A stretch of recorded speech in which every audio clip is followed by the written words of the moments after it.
Halo Tribuners, saya Harni, wartawan Tribun News Ultra yang sebentar bakal ngajakin kamu buat jalan-jalan di 3 masjid tua di Kota Bau-Bau, Provinsi Sulawesi Tenggara. 3 masjid ini masih beroperasi sampai sekarang dan masih juga melaksanakan kegiatan tradisi adat terkhusus di bulan Ramadan dan juga di setiap hari Jumat nih Tribuners. Penasaran kira-kira seperti apa? Pastinya karena ini lokasi berbeda-beda, perjalanan tempuhnya juga berbeda-beda Tribuners. Jadi kalau dari lokasi saya saat ini di Kecamatan Wolio terus akan melaksanakan perjalanan ke Masjid Agung Keraton, yakni di Benteng, dalam area Benteng Keraton, itu sepertinya sekitaran 5 menit perjalanan, dan kemudian kita akan lanjut ke Masjid Kuba yang ada di Badia, dan itu kurang lebih 2 menitan juga dari Masjid Agung Keraton ke Badia ini. Terus kemudian kita akan ke Kecamatan Wolio, yakni di Masjid Sorawolio. Kira-kira perjalanan ini seperti apa? Makanya ikutin terus, jangan kemana-mana. Mengenal 3 masjid tua di Kesultanan Buton, Kota Bau-Bau, Sulawesi Tenggara. Selain wisata alam, Kota Bau-Bau juga memiliki beberapa lokasi wisata yang cocok dikunjungi saat Ramadan.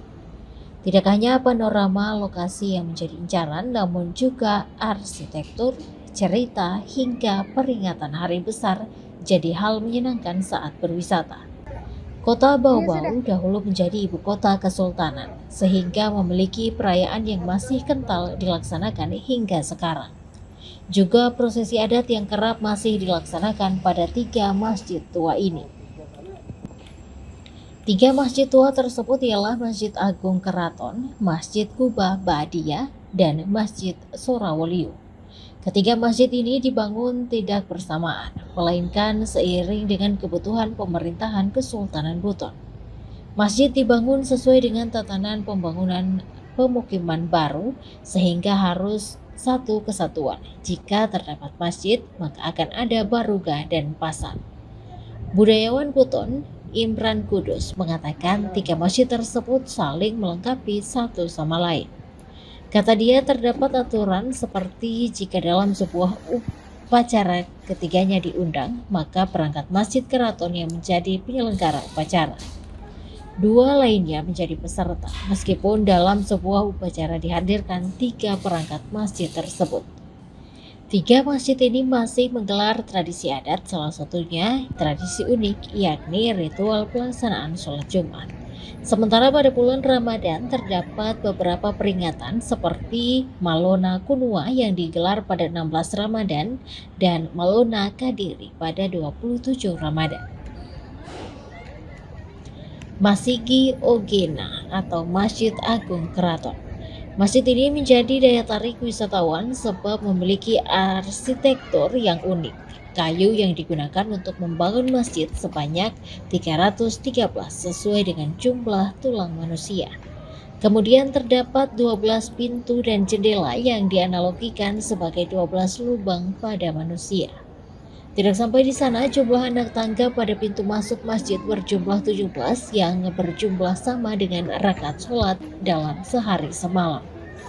Masjid yang dibangun 1541 Masehi itu hingga kini masih aktif menjadi tempat ibadah masyarakat Kota Bau-Bau hari besar atau waktu sholat tiap harinya. Di bagian dalam terdapat mihrab dan mimbar yang terbuat dari batu bata dengan hiasan ukiran kayu bercorak tumbuhan yang mirip dengan ukiran Arab. Budayawan Buton, Imran Kudus, mengatakan dahulu Masigi Ogena terbangun sesuai dengan kebutuhan secara spiritual. Ia menjelaskan dahulu dekat masjid terdapat baruga, pasar, rumah-rumah pejabat, serta infrastruktur yang lain. Sebab ibu kota kesultanan sering diinvasi oleh kerajaan Goa sehingga dibutuhkan satu wilayah lagi untuk kota baru yang dilengkapi benteng serta infrastruktur lainnya termasuk masjid. Masjid Tua Benteng Sorawolio. Masjid ini dibangun tahun 1600-an. Tidak lama setelah Benteng Sorawolio dibangun sebagai wilayah yang mendampingi Wolio. Masjid yang terletak tidak jauh dari Benteng Sorawolio ini terletak di daratan tinggi serta tidak berada di dalam benteng. Lokasinya di Kelurahan Bukit Wolio Indah, Kecamatan Wolio, Kota Bau-Bau, Sulawesi Tenggara. Masjid tua Jilaul Qulub berusia sekitar 5 abad, peninggalan dari Sultan Buton VII, Sultan Lhasa Paragau di tahun 1645. Bentuk bangunan masjid ini sangat unik, lebarnya sekitar 9 meter dan panjangnya 12 meter. Kemudian dinding masjid memiliki ketebalan sekitar 50 cm dengan tinggi sekitar 2 meter. Diduga dinding masjid tersebut terbuat dari batu kapur bercampur dengan putih telur ayam sehingga permukaan dindingnya tidak merata. Masjid ini sempat berhenti beroperasi sekitar 50 tahun. Namun sekitar 4 tahun terakhir perangkat Masjid Sorowolio kembali berjalan. Masjid Kuba Kesultanan Buton. Masjid ini dibangun sebab Kesultanan Buton saat itu merasa pertahanan masih belum cukup sehingga membangun benteng yang disebut Benteng Badia. Dengan terbangunnya benteng yang menandakan pembukaan pemukiman baru, maka lokasi peribadatan pula dibangun untuk masyarakat. Masjid Kuba Kesultanan Buton dibangun oleh Sultan Buton ke-29 yaitu Sultan Laude Muhammad Idrus Kaimuddin yang terinspirasi masjid pertama yang dibangun Nabi Muhammad SAW di Madinah. Masjid ini memiliki halaman yang luas serta di sisi kiri, kanan, dan belakangnya terdapat makam yang rapih penempatannya serta selalu dibersihkan.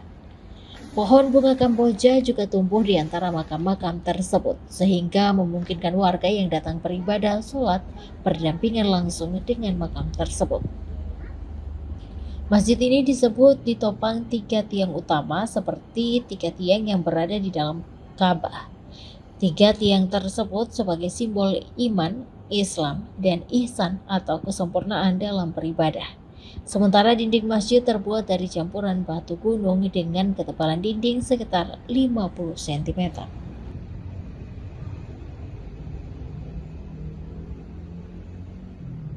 Dengan kebutuhan pemerintahan di waktu itu.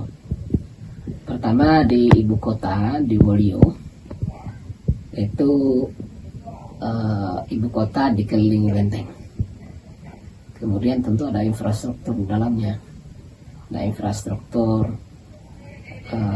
untuk kepentingan religius sekaligus untuk kepentingan pertahanan secara batinia, secara spiritual. Ada Masjid Yogena, Masjid Agung Keraton Kesultanan Buton. Kemudian berikutnya ada Baruga. Kemudian ada pasar. Jadi ada spiritualnya, ada ekonominya, ada pemerintahannya.